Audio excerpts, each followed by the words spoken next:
नमस्कार, मेरा नाम भाऊ तोरसेकर। आप देख रहे प्रतिपक्ष। दोस्तों, पंजाब में कुछ चल रहा है, वो देखा तो मुझे ऐसा लगता है ये छोटी उठापटक नहीं है, छोटी उठापटक नहीं है, ये सिर्फ झांकी है। कांग्रेस में जो कुछ होने जा रहा है, जो कुछ होने जा रहा है उसका मतलब सीधा है। मैंने एक बार किसी हिंदी वीडियो में बोल दिया था कि 2014 के चुनाव में मोदी आखिरी दौर के 2 चरण बाकी थे, वाराणसी का वोटिंग बाकी था, तब मोदी जी बोले थे कि ये माँ बेटे की सरकार तो चली गई, अब सवाल है कांग्रेस मुक्त भारत का। तो बहुत सारे पत्रकार, संपादक, विश्लेषक इन्होंने मजाक उड़ाया था मोदी का। लेकिन देखिए कैसे दिन आ गए कि मोदी तो भूल गए अपनी घोषणा कांग्रेस मुक्त भारत की, लेकिन राहुल गांधी ने वो घोषणा बहुत सीरियसली ली है और वो उस पर बहुत जोर शोर से काम कर रहे हैं। वो खुद ही कांग्रेस के अध्यक्ष बनकर कांग्रेस मुक्त भारत की योजना सक्सेस कर रहे हैं, आगे लेकर जा रहे हैं। इसलिए तो सिद्धू को लाया था, और सिद्धू मैं इसलिए बोल दूं, सिद्धू सिर्फ झांकी है, राकेश टिकैत बाकी है। आज जो हम पंजाब में देख रहे हैं, ये जो हुआ है ये तो होना ही था, बिल्कुल होना ही था। सिद्धू से वो हो गया ऐसा नहीं मानता मैं, ये तो होना ही था, क्योंकि राहुल गांधी ने तय किया था कि मैं अगर पार्टी डुबा रहा हूं तो अमरिंदर सिंह कौन होते पार्टी बचाने वाले। आपने देखा होगा पिछले 2 साल में तो राहुल गांधी अपने प्रयासों की पराकाष्ठा कर रहे कि कितनी जल्दी हो सके कांग्रेस डूब जाए, कांग्रेस पार्टी खत्म हो जाए। फिर भी कुछ लोग ऐसे हैं जो कांग्रेस पार्टी बचाना चाहते हैं, और जहां जहां राहुल गांधी लड़ते कहां हैं आप देखिए, वो लड़ते वहां हैं जहां कांग्रेस पार्टी दुबली है, वहां फिर से खड़ी करनी है, इसलिए नहीं लड़ते। राहुल गांधी वहां जाकर लड़ते हैं जहां कांग्रेस की स्थिति अच्छी है, शायद कांग्रेस फिर से अपने पांव पर खड़ी हो सकती है। उसी जगह जाकर जो कुछ बची कुची कांग्रेस पार्टी है उसको खत्म करने के लिए राहुल गांधी बड़ी ताकत लगाकर काम करते हैं, बड़ी ताकत। इसलिए मैंने किसी एक हिंदी वीडियो में बोला था कि मोदी जी की घोषणा थी, न खाऊंगा न खाने दूंगा। याद होगा आपको, पहले चुनाव के बाद वो बार बार बोलते थे कि भ्रष्टाचार खत्म करने के लिए न खाऊंगा न खाने दूंगा। राहुल गांधी की स्लोगन भी ऐसी है, वो कहते हैं मैं न कांग्रेस पार्टी चलाऊंगा न दूसरे किसी को कांग्रेस पार्टी चलाने दूंगा। ये कुछ साल पहले मैंने मजाक में बोला था, लेकिन शायद राहुल गांधी ने वो सीरियसली लिया है, इसलिए उन्होंने ऐसी स्थितियां कांग्रेस में पैदा कर दी है कि वो तो कांग्रेस खुद चलाना नहीं चाहते और नहीं चला रहे कि भाई ढंग से पार्टी चले, उसकी कोई सिस्टम हो, अलग अलग प्रांत के राज्य के नेता आए तो उनसे कोई सलाह मशवरा करे, उसकी कोई स्ट्रैटेजी हो, रणनीति हो। इसके लिए तो राहुल गांधी काम बिल्कुल नहीं करते, और वो करते नहीं और दूसरों को करने भी नहीं देते। आपने देखा होगा कि 2019 तक, चुनाव आने तक, पूरी कांग्रेस पार्टी की स्ट्रैटेजी जो कुछ है, स्लोगन हो, राहुल गांधी बनाते थे। और उसी कारण से तो कांग्रेस पार्टी फिर से बुरी तरह से हार गई। बहुत सारे नेता, गुलाम नबी आज़ाद हो, सचिन पायलट हो, या बहुत सारे नेता हो, बेचारे वो प्रयत्नों की पराकाष्ठा करते रहे, लेकिन कांग्रेस पार्टी जीत नहीं पाई। इसका श्रेय मोदी जी को नहीं है। मोदी जी को पॉजिटिव वोट मिला ऐसा मैं बिल्कुल मानता नहीं। इसका अगर मोदी जी को 300 प्लस सीटें मिल गई तो उसका सबसे बड़ा श्रेय जाता है वो राहुल गांधी को जाता है। और तब भी पार्टी बची है, 52 सीटों पर लोकसभा में चुनकर आ गए, 52 सीटों पर। तो अब क्या करें, 44 से 52 सीटें हो गई, 8 सीटें बढ़ गई, तो राहुल गांधी की तकलीफ और बढ़ गई। उनको तो पार्टी खत्म करनी थी, इसलिए अमेठी में वो खुद खड़े रहे, वो सीट हारने की पूरी तैयारी कर ली। और जब उनको कॉन्फिडेंस आ गया कि हाँ ठीक है भाई, अमेठी में कांग्रेस हारेगी, तो उठकर अमेठी की सीट पकड़ के बैठ रहे और वायनाड में चले गए ताकि और एक सीट खराब कर दूं। इसलिए मैं बोलता हूं कि राहुल गांधी की ये स्ट्रैटेजी है या रणनीति है कि जैसे कैसे करके बहुत जल्द जल्द में कांग्रेस को खत्म करना है उनको। और इसलिए वो स्लोगन बनाई मैंने कि न पार्टी चलाऊंगा, न पार्टी किसी को चलाने दूंगा। ये राहुल गांधी की, और इसी कारण से तो उन्होंने पिछले विधानसभा चुनाव जब थे उसके पहले नवजोत सिंह सिद्धू को कांग्रेस पार्टी में लाया था, जो बीजेपी में थे। बीजेपी से 2-3 बार लोकसभा पर चुनकर आए थे, फिर बीजेपी ने इनको राज्यसभा भेजा था, उधर से इस्तीफा देकर वो पंजाब का चीफ मिनिस्टर बनने निकले थे। इसलिए उन्होंने आम आदमी पार्टी से बात की थी, केजरीवाल से बात की थी, वो आम आदमी पार्टी में जाना चाहते थे और वो कुछ होता नहीं तो उन्होंने खुद की पार्टी बनाई थी। ये जो अब कांग्रेस के नेता बनकर प्रगट सिंह वगैरह बोल रहे हैं, हॉकी के खिलाड़ी, उनको साथ लेकर 4-5 अच्छे खिलाड़ी लेकर नवजोत सिंह सिद्धू ने एक खेला शुरू किया था जिसका नाम था वॉइस ऑफ पंजाब, पंजाब की आवाज। ऐसी एक पार्टी बनाने की स्लोगन उन्होंने प्रेस कॉन्फ्रेंस में की थी और आखिर में उसका कुछ बना नहीं तो वो कांग्रेस में चले गए। और राहुल गांधी को तो ऐसे लोगों की जरूरत होती है कि जो अच्छी चलने वाली पार्टी डुबा सकते हैं, खत्म कर सकते हैं। तो इसलिए उनको पार्टी में लिया गया, मिनिस्टर बनाया गया। उन्होंने चीफ मिनिस्टर को बहुत सारा परेशान किया और आखिर में प्रदेशाध्यक्ष बने। और अब जो कुछ हो गया पंजाब में हम देख रहे हैं कि उन्होंने अच्छा खासा जो चीफ मिनिस्टर था वो शायद दूसरी बार चीफ मिनिस्टर बन सकता था और कांग्रेस को दूसरी बार सत्ता मिल सकती थी, उसका सब सत्यानाश नवजोत सिंह सिद्धू ने किया है। लेकिन ये सिर्फ झांकी है,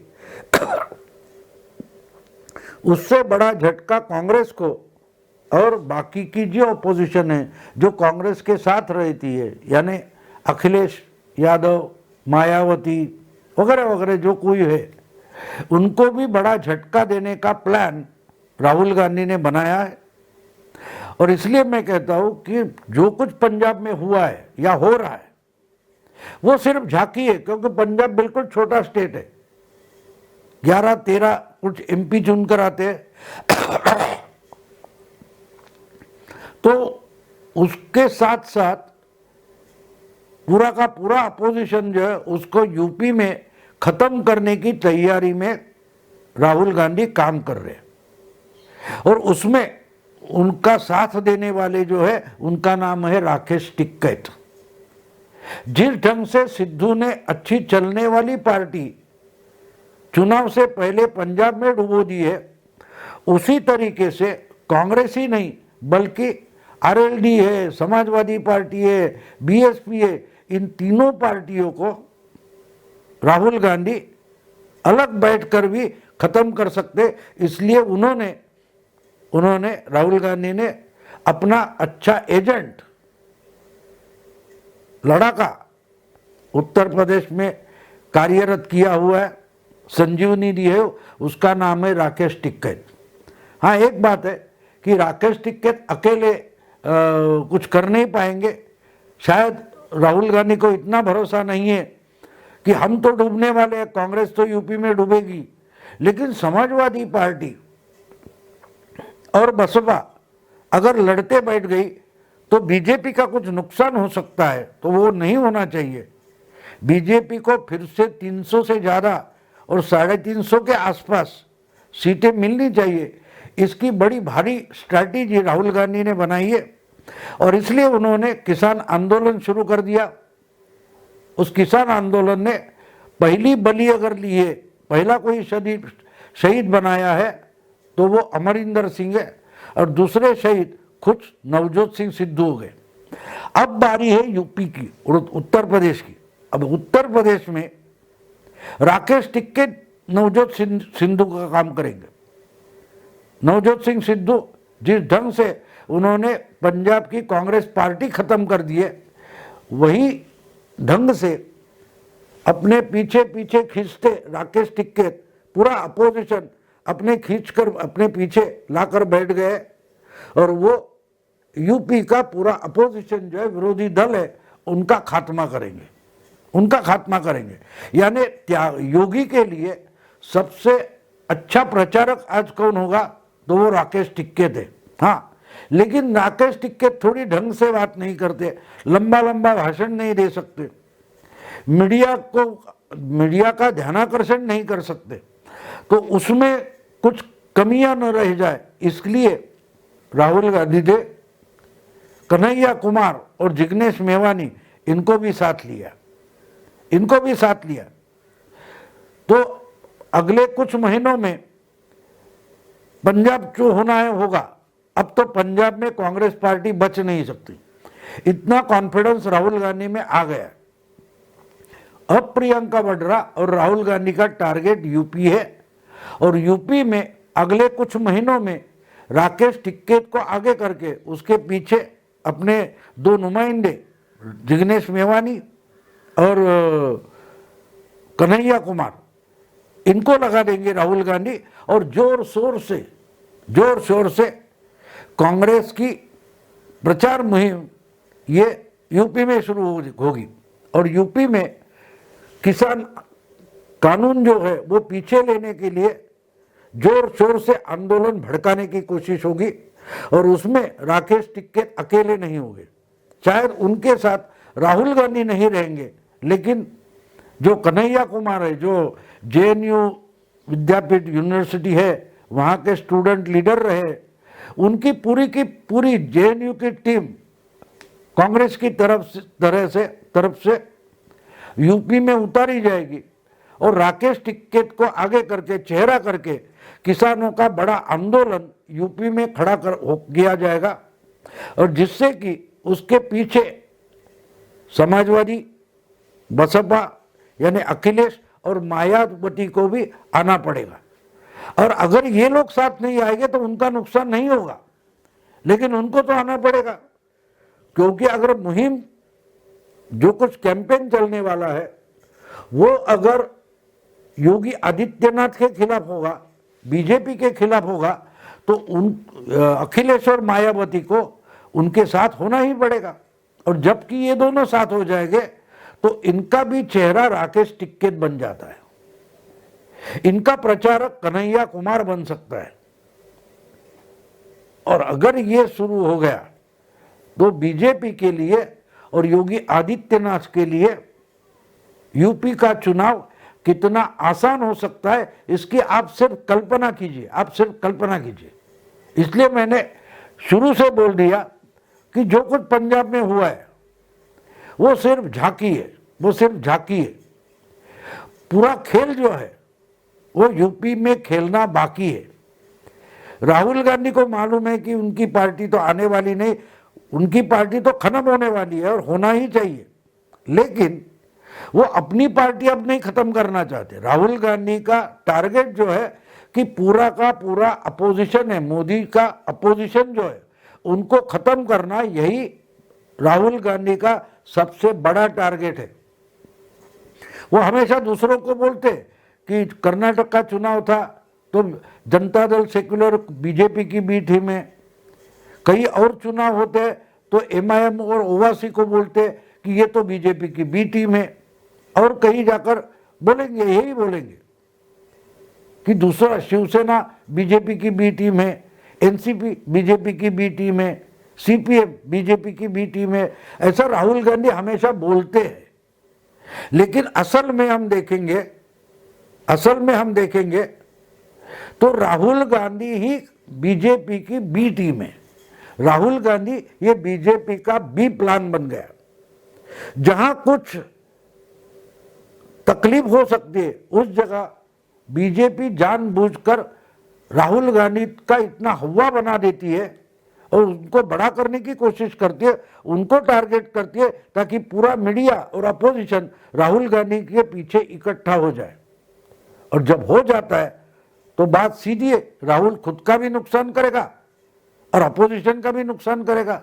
और ठीक उसी ढंग से चल रहा है। आपको याद होगा 2019 के चुनाव के पहले राहुल गांधी ने एक स्लोगन बनाई थी, चौकीदार चोर है, और सब अपोजिशन ने उठा दी। क्या फायदा हुआ? मोदी ने वो स्लोगन लपक ली और मैं भी चौकीदार ऐसा कैंपेन चलाया, और उसका सबसे बड़ा नुकसान पूरी की पूरी अपोजिशन को हो गया। तो इसलिए मैं कहता हूं कि राहुल गांधी, ये अमित शाह का बी प्लान है, और राहुल गांधी ही बीजेपी की बी टीम है। तो दोनों मिलकर जब काम करते हैं, तो अब नवजोत सिंह सिद्धू ने अकेले ने जो काम किया है, उससे बड़ा काम राकेश टिक्कैत, कन्हैया कुमार और उनकी जेएनयू की टीम यूपी में करने वाली है। यूपी में योगी जी तो फिर से सत्ता में आएंगे। अब तक मुझे लगता था कि योगी जी 300 के आसपास सीटें ला सकते, पर जबकि मंगलवार को यानी 28 सितंबर को कन्हैया कुमार को लाया गया, तब मैं सोचने लगा कि ये एक जवान लड़का, यूनिवर्सिटी का स्टूडेंट, जो खुद बुरी तरह से बिहार का लोकसभा चुनाव हारा, इनको गिरिराज सिंह बीजेपी के, उन्होंने 4 से 5 लाख वोटों से हराया है। ऐसे लड़के को राहुल गांधी इतना डंका ढोल ताशे बजाकर क्यों ला रहे? तो सोचते गया तो मुझे पता लगा कि राकेश टिक्कैत अकेले काम के नहीं है। अपोजिशन का नुकसान अकेले राकेश टिक्कैत नहीं कर सकते, इसलिए उनको किसी ना किसी की मदद देनी चाहिए। इसलिए ही राहुल गांधी ने कन्हैया कुमार को कांग्रेस में लाया, और इसके बाद उनको कोई डायरेक्टली कोई पोस्ट नहीं दिए। लेकिन मेरा ख्याल है कि कन्हैया कुमार की पूरी ताकत या पूरा उनका टाइम है, वो किसान आंदोलन के पीछे लगाया जाएगा, ताकत उनको पीछे खड़ा किया जाएगा, और आगे राकेश टिक्कैत, पीछे कन्हैया कुमार और उनकी टीम मिलकर पूरा का पूरा अपोजिशन जो है यूपी में, उसका सत्यानाश कर देंगे। और शायद योगी जी 350 सीट लाए, इसके लिए कोशिश करेंगे। अच्छा, कन्हैया कुमार को मालूम भी नहीं होगा कि उनको क्यों लाया गया, लेकिन राहुल गांधी की ये स्ट्रैटेजी हो सकती है कि राकेश टिक्कैत अकेले पूरे नहीं हो रहे, तो इनके साथ कोई टीम लाए, और इसलिए कन्हैया कुमार लाया गया। तो मेरी सोच ये कि जो हम पंजाब में देख रहे हैं वो सिर्फ झांकी है।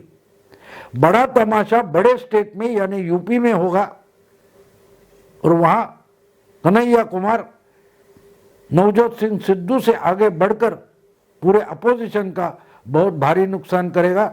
दोस्तों, ये वीडियो आपको पसंद आए तो लाइक कीजिए, शेयर कीजिए, और प्रतिपक्ष को सब्सक्राइब कीजिए। नमस्कार।